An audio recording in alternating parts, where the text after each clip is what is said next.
Hello everyone, welcome to PNYC education. नमस्कार. आज आपण काही वेगळं शिकणार आहोत.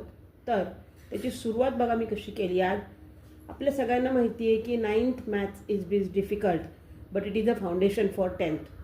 पण बरेचदा छोट्या छोट्या स्टेप्समुळे मुलं मार्क गमावतात. तर त्यातली एक कॉमन मिस्टेक काय असते, तर सगळ्यात महत्त्वाचं मुलांना फॉर्म्युला माहीत असतो, अप्लाय कसा करायचा तेही माहीत असतं, पण गडबडीमध्ये फॉर्म्युला ते लिहित नाही. For example, there is a triangle whose side are A, B, C, whatever is there. So the formula for semi-perimeter we all know that S is equal to A plus B plus C divided by 2. म्हणजेच तिन्ही साईडचं addition त्याला 2 ने divide करायचं आणि नंतर area काढताना A is equal to under root S into bracket S minus A, then another bracket S minus B, another bracket S minus C. याचा अर्थ सेमी पेरिमीटरमधून आपल्याला प्रत्येक दिलेल्या साईडची लेंथ लेस करायची. हा आपला formula. And then we have to substitute the number.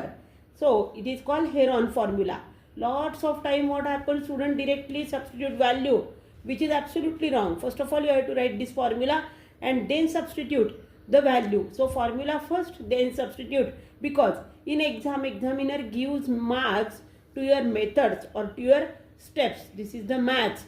So this is the proper way to solve the any sum or any question related to maths. First formula, use, apply it properly, then substitute the value.